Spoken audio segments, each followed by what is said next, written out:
Datuk Seri Dr. Mujahid bin Yusof. Pagi-pagi ini saya pantun untuk Datuk Muhammad Isamuddin. Ada menang, ada kalah. Syarat jangan kita mengeluh. Usah kecewa, usah mengalah. Soalan saya nombor 10. Kalau lah Datuk Isamuddin boleh jawab pantun tu. Bagi Menteri. Minta maaf Yang Berhormat, tak ada pantun.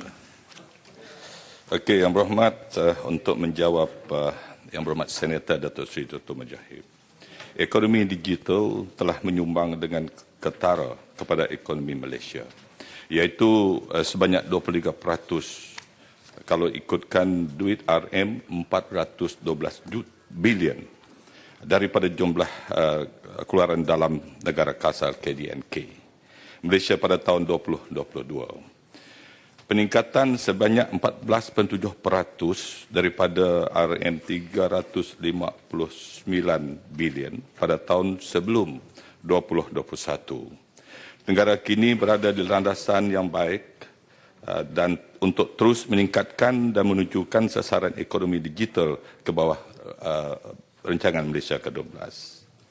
Dalam usaha transformasi ke arah pendigitalan, usaha strategik negara diselaras dengan rancangan Malaysia ke-12 dan kerangka ekonomi maidani dan akan dilaksanakan melalui 3 fasa, iaitu pertama merangkumi inisiatif dan program yang telah dilaksanakan pada tahun 2021 hingga tahun 2022, sasaran untuk mengukuhkan asas kemahiran dan penggunaan digital di samping melonjakkan penerima gunaan atau adoption. Yang Berhormat. Pasal yang kedua yang sedang berlangsung sekarang merangkumi inisiatif dan program yang dilaksanakan dari tahun 2023 hingga tahun 2025 dengan tujuan untuk memajukan transformasi inklusif digital melintasi ekonomi digital dengan menitik beratkan inklusi dalam kalangan rakyat dan semua peringkat perniagaan. Yang pasal ketiga pula dilaksanakan dari tahun 2026 hingga tahun 2030 yang akan memberikan fokus kepada inisiatif dan program yang akan menetapkan hala tuju pertumbuhan ekonomi digital yang tinggi dan mampan dalam beberapa dekad yang akan datang, di samping meletakkan Malaysia sebagai pengeluaran pasaran serantau bagi produk digital dan penyelesaian digital. Manakala dalam usaha meningkatkan kualiti perkhidmatan kerajaan, rangka tindakan blueprint ekonomi digital Malaysia dan rancangan Malaysia ke-12 telah menyasarkan sebanyak 80% perkhidmatan kerajaan persekutuan disediakan secara end-to-end atau E2E menjelang tahun 2025. Sehingga Disember 2023 sebanyak 70% perkhidmatan telah disediakan oleh kerajaan secara E2E, iaitu 28,767 perkhidmatan daripada jumlah keseluruhan sebanyak 40,872 perkhidmatan atau government services have been done. Speaker, boleh saya tulang sikit? Seminit lagi boleh? Seminit? Panjang dia, tak apalah. Okay. Tak apa, biar Pelaksanaan inisiatif kerajaan digital adalah dengan mengambil kira prinsip inclusivity yang dipaksikan rakyat ke arah perkhidmatan yang efisien, cerdas, selamat dan tangkas melalui pendekatan keseluruhan kerajaan, the whole of government. Kementerian juga menyedari bahawa sektor pembangkit utama kerajaan digital untuk memfokuskan kepada inisiatif transformatif dalam menyediakan masyarakat ke arah pendigitalan untuk memudahkan urusan seharian masyarakat di samping mempersiapkan masyarakat dalam menghadapi cabaran teknologi yang merangsang. Yang Berhormat. soalan tambahan. Soalan tambahan. Jawapan tu tak menjawab sebenarnya, tapi tak apalah.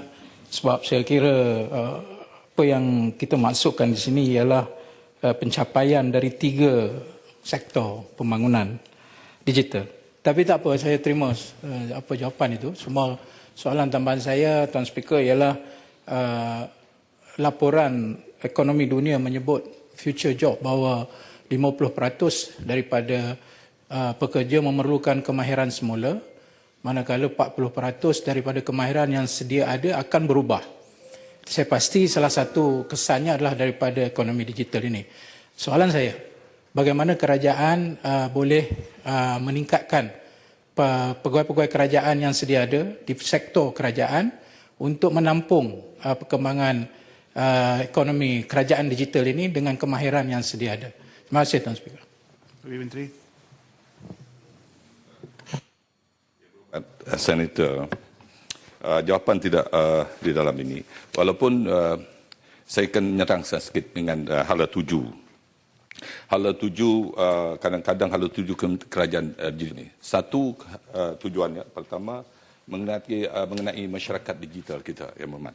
Kadang-kadang kita dengarkan digital ini hanya orang luar, tetapi kita maukan sasarannya kepada penduduk kita di luar bandar. Saya telah menjalankan satu program iaitu MD Agitech. Inisiatif ini yang berhormat untuk meritiskan dorongan MDEC dengan kerjasama dengan pihak kepentingan. Setakat ini sistem Agitech ini telah ditempatkan 546 tempat dan peserta yang telah dilatih juga 28,500 yang berhormat. Ini akan mengangkatkan sosioekonomi keluarga kita. Untuk inisiatif kerajaan digital yang berhormat, sepatutnya ada satu, tapi masa tidak cukup tadi Dato' Yang Pertua. Di bawah trust ini, Kementerian Berusaha melaksanakan transformasi digital secara menyeluruh dan holistik terhadap perkhidmatan kerajaan, melaksanakan penyelesaian digital untuk penyampaian perkhidmatan cekap, telus dan berpaksikan rakyat. I think ini dalam kerangka kita sebagai hala 7 kementerian yang baru ini yang berhormat. Saya ingat itu telah jelas. Terima kasih.